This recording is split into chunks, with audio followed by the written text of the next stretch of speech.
అన్నట్టు మన రేవంత్ సార్ వారు ముఖ్యమంత్రి కుర్చీలో కూర్చొని ఏడాది దాటింది కదా, ఇక కొత్త ఏడాది కూడా వచ్చింది.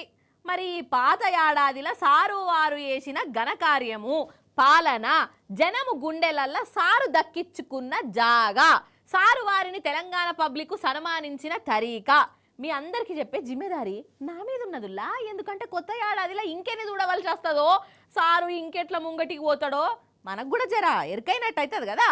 అందుకే అన్నట్టు కావున నా యందు దయతలిచి పబ్లికే కాదు రేవంత్ సారు కూడా ఈ ముచ్చట చూడవలసిందిగా మల్లీశ్వరి అనే ఈ జీవి కోరుకుంటున్నది అన్నట్టు. ఇక కానీ మన రేవంత్ సారు పాత ఏడాదిలా జనాలను ఎట్లర్చుకున్నాడో, సారు వారి పాలనా తీరు ఎట్లున్నదో జనం మనసులో ఉన్నదే చెప్తా. ఫస్ట్ ఆ గురుకులం బడి పిల్లల కాడికి పోదాం. చెయ్యిపాటి ప్రభుత్వం అధికారంలోకి రాకముందు మన తెలంగాణ గురుకులాలు ఎవరెస్ట్ అంత ఎత్తున ఉండేటి, అవునా కాదా? ఇప్పుడు ఎట్లున్నాయంటే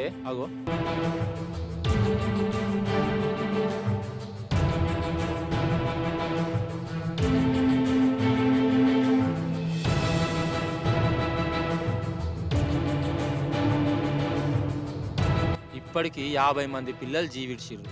పురుగులు పట్టిన బువ్వ తింటుర్రు, ఎలుకలు కొరుకుతున్నాయి, పాములు కాటు వేడుతున్నాయి. ఇది ఏడాదిల గురుకులాలను సారు వారు అరుచుకున్న తరీకా. ఇక ఆటో డ్రైవర్లు చెయ్యిపాటి పాలనలా ఎంత గొప్పగా బతుకుతున్నారో మనం చూస్తూనే ఉన్నాం. పాపం గిరాకులు లేక డ్రైవర్లు బలిమీటికి పానాలు కూడా తీసుకున్నారు.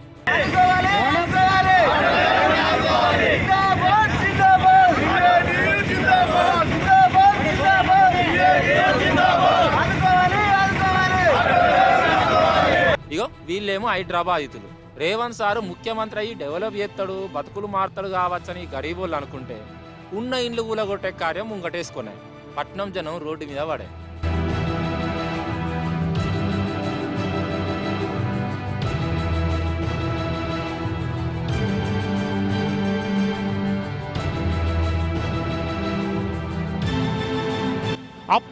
బ్యాంకుల్లో అప్పులు తీసుకున్న ప్రజలు సూసైడ్ చేసుకొని చచ్చిపోతారు. సార్, బ్యాంకు లోన్లు రేవంత్ రెడ్డి వచ్చి కొడతాడా సార్?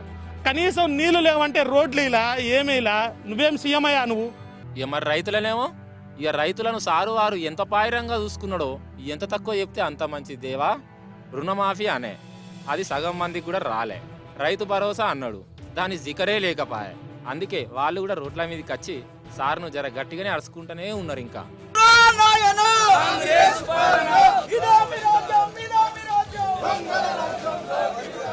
వీళ్ళు లగచర్ల బాధితులు. వీళ్ళ గోస దేశమంతా చూసింది. మా భూములు మాయే, సర్కారోళ్ళు గుంజుకోవద్దు అని మరలబడ్డందుకు వీళ్ళను జైల్లో నూకిర్రు.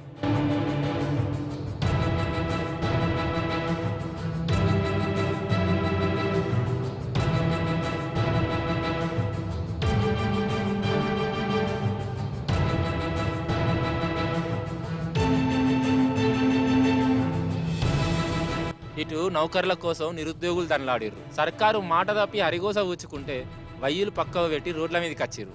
ఇట్లా చెప్పుకుంటా పోతే రేవంత్ సార్ వారి ఏడాది పాలనతోని పరిశాన్ గానోళ్ళు లేరు. ఆడపడుచులు, టీచర్లు, ఆర్టీసీ కార్మికులు, ఆశా వర్కర్లు, ఆఖరికి పోలీసులు వాళ్ళ కుటుంబాలు కూడా రోడ్ల మీదకి వచ్చినాయి. ఇక ఎప్పుడు ఏం చేయమంటారు? కండ్ల పొంట నీళ్లు పెట్టుకున్నారు అందరూ.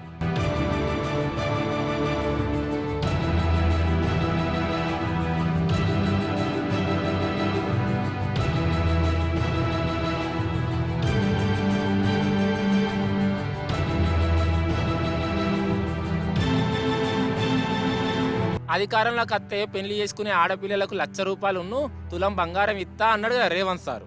మరి ఏడాదిలా మన తెలంగాణలో ఎవ్వరు కూడా లగ్గాలు చేసుకోలేదు అయ్యింది సారు వారి దృష్టిలా. ఆసరా పింఛన్లు పెంచుతా అనే, అసలు పాత పింఛని చక్కగా ఇస్తే సాలరా భగవంతా అన్న కాడికి వచ్చింది లాస్ట్ కథ. మరి ఏడాది సంది రేవంత్ సార్ ఏం చేయలేదా? ఉత్తగానే కూర్చున్నాడా? మీరు మంచిగానే చెప్తున్నారు పటు అని అనేరు.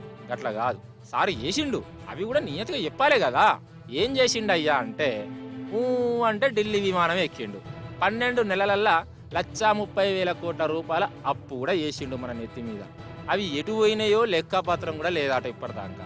ఫ్రీ బస్సు పేరు చెప్పి చక్కగా వచ్చే బస్సులను కూడా రాకుండా చేసే, మార్పు పేరుతోని పేర్లు మార్చుడు, పాత విగ్రహాలను మాయం చేసి కొత్త విగ్రహాలు పెట్టుడు, ఇవి నడిచినాయి అన్నట్టు. రేవంత్ సారు కొత్త ఏడాది వచ్చింది కదా సార్, చాలా మంది ఒట్లు పెట్టుకుంటారట.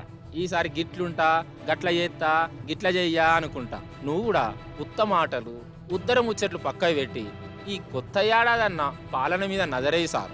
జనం గెలిపించింది మంచిగా పాలన చేస్తామని, అంతేగాని ఆనవాళ్ళు లేకుండా చేసేదందుకు, తొండలు పట్టేదందుకు, పేగులు మెడలేసుకొని తిరిగేదందుకో కాదు సార్ అని కొత్త ఏడాది పూట విష్ హ్యాపీ న్యూ ఇయర్ అనుకుంటా మరీ చెప్తురు సార్ మీకు.